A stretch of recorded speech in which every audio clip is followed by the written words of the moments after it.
Адамзат тарыхында нечен күчтүү цивилизациялар болсо, ошонун баары ислам менен күрөшүп, анын өкүмүн жок кылууга аракет кылып көргөн.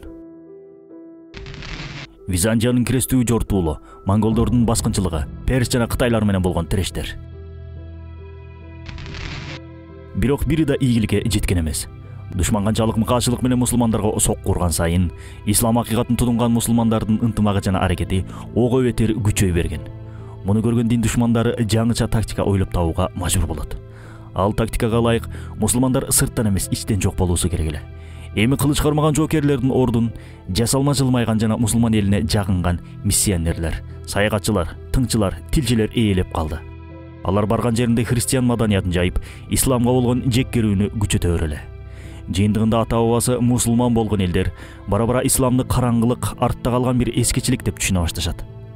Ислам өлкөлөрүндө мечиттер бошоп, жаштар коммунизм жана либерализмдин тарапташтарына айланат. Аялдар болсо уят жана ыйбааны унутуп, жоолуктарын чече баштайт. Ошентип үммөт болуп көрбөгөндөй кор абалда калат. Бирок өткөн кылымдын 60-70 жылдары көптөгөн мусулман өлкөлөрүнө кайра жаралуу доору келип, ислам акыйкаттары кайрадан дүйнөгө жайыла баштайт. Акыйкаттын миңдеген жарчылары жер жүзүнө тарайт. Жашоодо ар дайым шамсымал жанган инсандар болот. Алар шамсымал жарык берип, шамсымал өчүп калса да, алардан таасирленген миңдеген адамдар анын ишин улантат. Бүгүн ошолордун бири жөнүндө айтып беребиз. Үммөткө тете инсан Абдурахман бин Хамуд ас-Сумайт. 1947 жылы Кувейт өлкөсүндө төрөлгөн.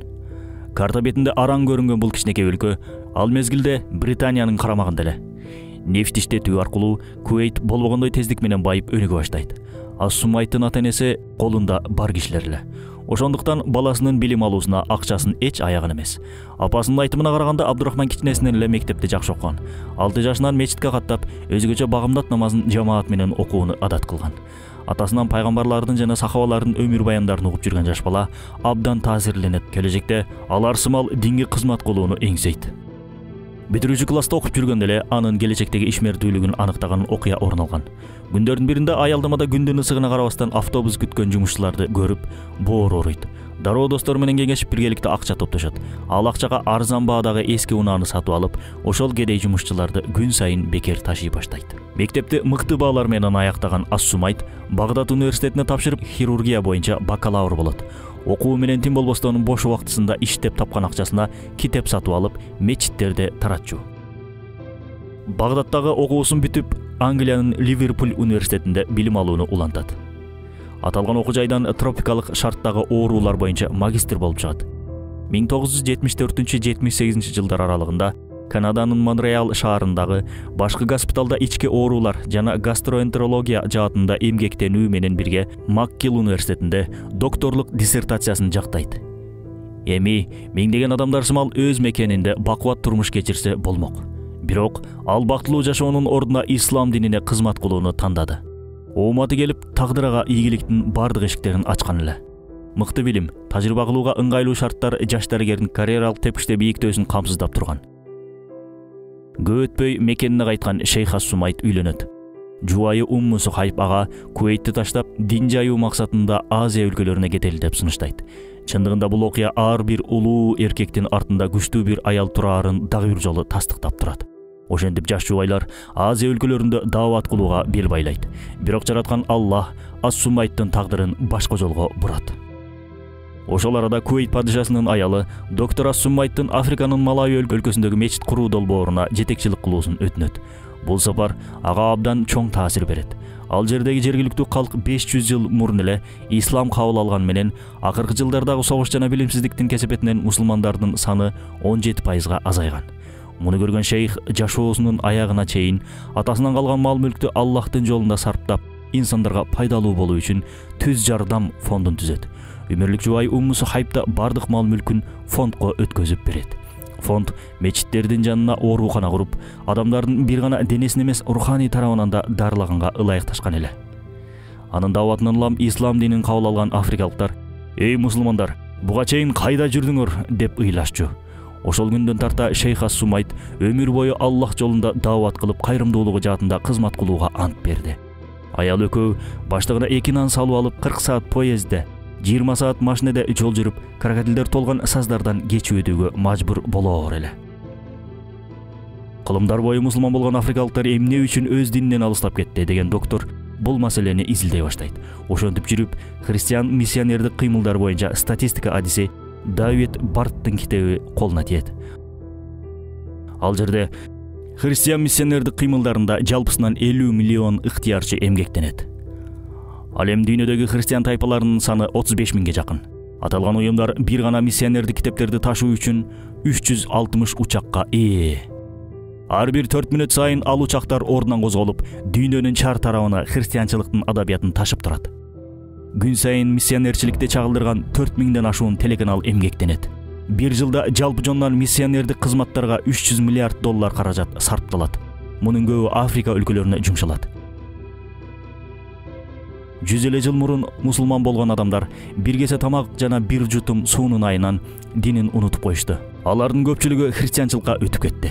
Миссионердик аракеттин негизги себеби дин жайуу эмес, колониалдык саясатты бекемдөө жана жергиликтүүлөрдүн көтөрүлүшүнүн алдын алуу кызматы деп жазылган эле. Чындап эле, Африка мусулмандарынын абалы өтө эле оор болчу. Жада калса, ал жердеги имамдар Фатиха сүрөсүн араң окуй ала турган деңгээлге жеткен. Шейх Абдурахман ас-Суммайт өмүрүнүн аягына чейин ар жылдан 11 айын Африкада, ал эми 1 айын кичи мекени Куweitте өткөзчү. Ал жерде да тынч жатпастан байларга Африкадагы мусулмандардын абалын айтып, алардын жардам берүүсүн өтүнө берели. Африкадагы жашоо оордугуна карабастан жергиликтүү элдин динге болгон кызыгуусу күч. Мисалы өмүрүндө Куран китебин кармап көрбөгөн, койма кулактык менен эле хафыз болгон жаштар бар.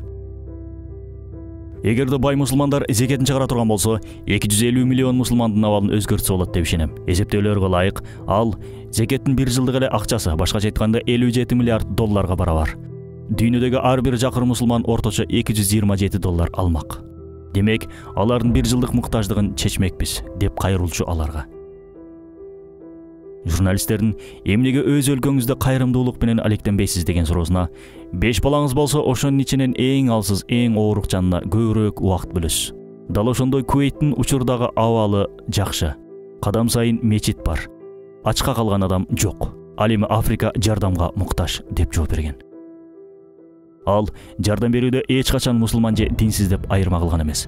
Баарына бирдей жардам көрсөткөн. Күндөрдүн биринде оорукчан бир аял келет.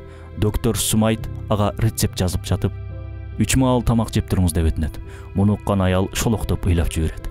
Котормочудан себебин сураганда, байкуш аял араң күнүнө 1 маал тамактанып жатканда 3 маал тамакты кайдан табам дейт.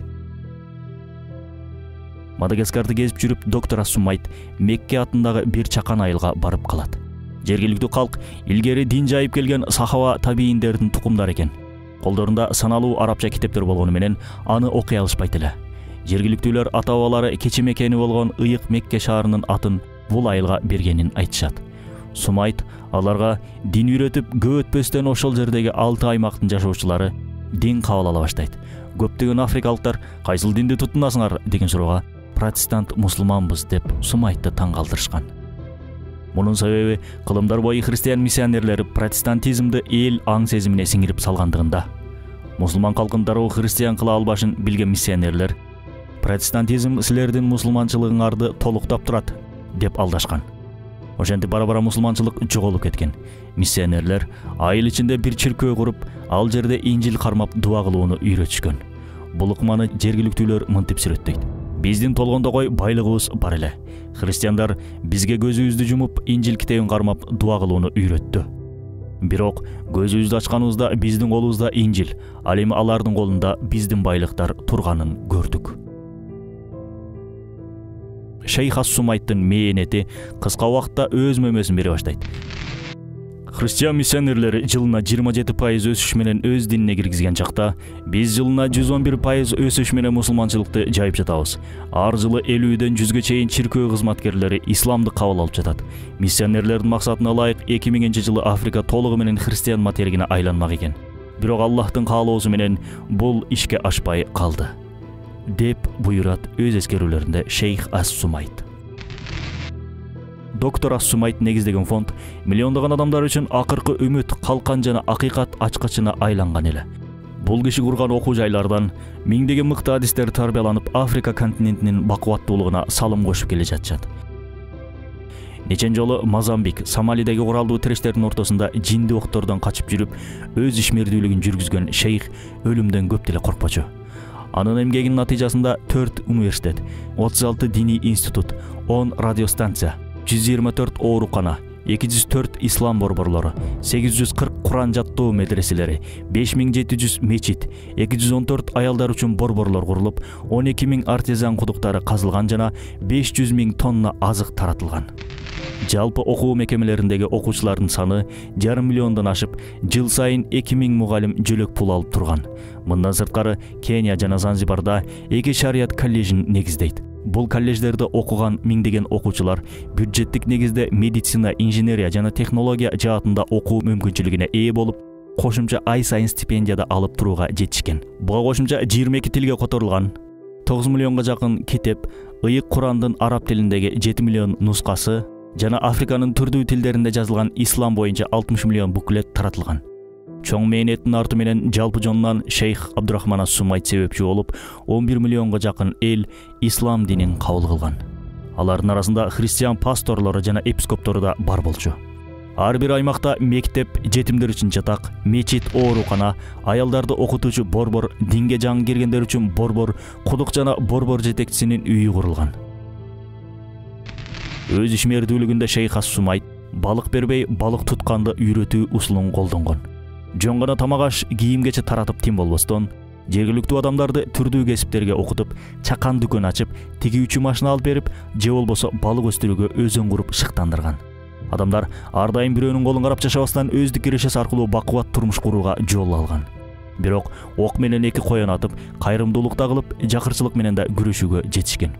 Күндөрдүн биринде шейхтин ооруканасына салмагы боюнча нормага жетпеген Зира Сыддык аттуу жаш баланы алып келишет. Канчалык аракет кылбасын, анын абалы оор болуп, баланын дарманы жок эле. Африкада күн сайын Сыддыкка окшогон жүздөгөн балдар ачкачылыктын айынан көз жумат. Ошондо шейх Сыддыкка күндө бир маал тамак берилип турсун деп, аны ооруканада алып калат. Ал жеген тамактын акчасы болгону 5 цент эле. Жылдар өтүп, ал бала чоңоюп зыңкыйган жигитке айланат. Кийинчерээк медреседе илим алып, мектебинде болсо эң мыкты окуучу болду.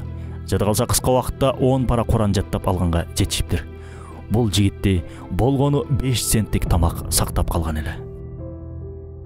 Өмүрүмдүн көпчүлүк бөлүгүн бул куттуу жолго кызмат кылууга арнаганым үчүн эч бир убакыт өкүнбөдүм. Бул жолду тандаган алгачкы күндөн баштап ушул күнгө чейин Кудайга шүгүр келтирип, берген сыноолоруна ыраазы болуп даттанбадым. Болгону бул дүйнөнүн жыргалчылыгынан ырахат алып жатам деп байлыгына мас болгондор, чыныгы кайрымдуулык кылуу аркылуу жетчү ырахатты сиз албагандыгына боорум оройт, деп эскерет шейх. Ал бир гана кайрымдуулук менен чектелбестен китеп жазууга да үлгүргөн. Анын жардамы аркылуу 50 000 жетим бала тамак аш жана үй менен камсыз болгон. Шейх Сумайт ар дайым Зайнап Кара аттуу кыздын окуясын айтып бергенди жакшы көрчү. Зайнапты алгачкы жолу ал 9 жашында көргөн. Кичинекей арык чырай жетим кыз. Кийим айрылып жүдөгөн бул кызды апасы операцияга алып келген эле. Байкош кыздын операциясынын акчасы Европадагы бир газдалган ичимдиктин акчасына барабар экен. Bir топ жыл өтүп, Зайнап Шейх ас-Сумайттын мектеп университеттерин аяктаган соң медицина бөлүмүн артыкчылык менен бүтүрүп, учурда миңдеген адамдар арасында сыйга татыктуу киши болду. Шейх ар дайым жылмайып, айланасындагыларга мээримдүүлүк менен мамиле кылчу. Көпчүлүк адамдар бул кишиге үммөткө тете инсан, бул замандын табийини, Африканын фатихи деген наам беришкен. Эч качан байлык мансапка кызыкпаган ас-Сумайт падыша Файсал атындагы эл аралык премиясынын 750 000 реалдык сыйлыгын африкалык жаш балдардын билим алуусуна жумшап салган. Караганда мекенине кайт дегендерге күн сайын мен аркылуу жүздөгөн инсандар исламга келүү мүмкүнчүлүгү түзүлүп жатса, мен кантип Кувейтте кондиционер астында эс алып жатайын деп жооп берчү. Африканын жапай джунгли токойлорундагы урууларды кыдырып, аларды исламга чакырып жүрүп, оорукчанда болуп калды. Кант диабети, малярия жана кан басымы менен жабыркап калган. Бир нече жолу ал араздашкан топтор арасында калып, аскерлерди өлтүрө жаздаган. Нечен жолу абакта калып кыйноолорго дуушар болгон. Өз сөзүндө түрмөдө мени кыйнап, теримди этимден ажыратууга аракет кылышты. Бирок мен бир Аллахка тобокел кылып, ажал келмейинче өлбөйм деген ишенимде аман калдым, деп ал күндөрдө эскерет эле. Мен адамдардын биздин маданиятыбыз, цивилизациябыз жөнүндө маалымат алып, биздин чыныгы жүзүбүздү таануусун каалайм. Ал эми дин душмандары биз жөнүндө айткан келжирек сөздөрүн уланта берсин. Учурда акыйкат калкып, дүйнө жүзү ислам акыйкатын көрө баштады. Анткени биз сөзүбүз менен эмес, амалыбыз менен элдердин жүрөгүнөн түнөк таап жатабыз, дейт Сумайт. Шейх Ас-Сумайт катуу ооруп төшөктө жатканда анын ден соолугу үчүн Мекке, Медина жана Кудустагы 3 ыйык мечиттеги жана бүткүл Африкадагы мусулмандар дуа кылышкан. Бир мезгилде ал комага түшүп калат. Өзүнө келип көзүн ачаар замат биринчи суроосу Африкада абал кандай, кайрымдуулук иштери кандай жүрүп жатат деп сураган. Кениянын борбордук мечитин курууга уруксат берилгенин уккан шейхтин жүзү нурланып, абдан кубанат. Ооруп турса да кайра-кайра Аллахка шүгүр келтирет. Ошентип 2013-жылдын 29 март күнү бул асыл зат жүрөк оорусунан каза болот. Анын жаназасына ондогон мамлекеттерден аны сүйгөн адамдар жана араб өлкөлөрүнүн бийлик төбөлдөрү катышкан. Ал түптөгөн кайрымдуулук уюм ушул тапта Африканын 31 өлкөсүндө өз ишмердүүлүгүн жүргүзүп келүүдө. Балдарынын бири инженер, бирөөсү ветеринардык кесипке ээ болуп, атасы мал тапканынын көпчүлүк бөлүгүн кайрымдуулукка жумшашат. Жада калса 13 жаштагы небереси 27 адамды исламга алып келүүгө жетишкен. Бул киши жер жүзүндөгү миңдеген мусулмандарга өрнөк болуп келет. Ас-Сумайттан таасирленген миңдеген мусулмандар учурда Африка континентинде Аллахтын динине кызмат кылып жүрүшөт. Алардын арасында кыргыз мусулмандары да бар. Мечит куруп, кудук казып, элди исламга чакырган нечен кыргыздар жөнүндө кийинки тасмаларыбызда кенен баяндайбыз. Бүткүл дүйнөдө батыш медиасы аркылуу кайрымдуулуктун символу деп Тереза аттуу аялды көрсөткөн пропагандалык система Шейх Ас-Сумайтты таанытуудагы ичи тардыгы эки жүздүүлүктүн туу чокусу эмеспи? Жараткан Аллах Ас-Сумайт колунун күнөөлөрүн кечирип, бейиштин төрүнөн орун берсин. Бизге да Аллах жолунда ушундай эмгектерди кылууну насип этсин.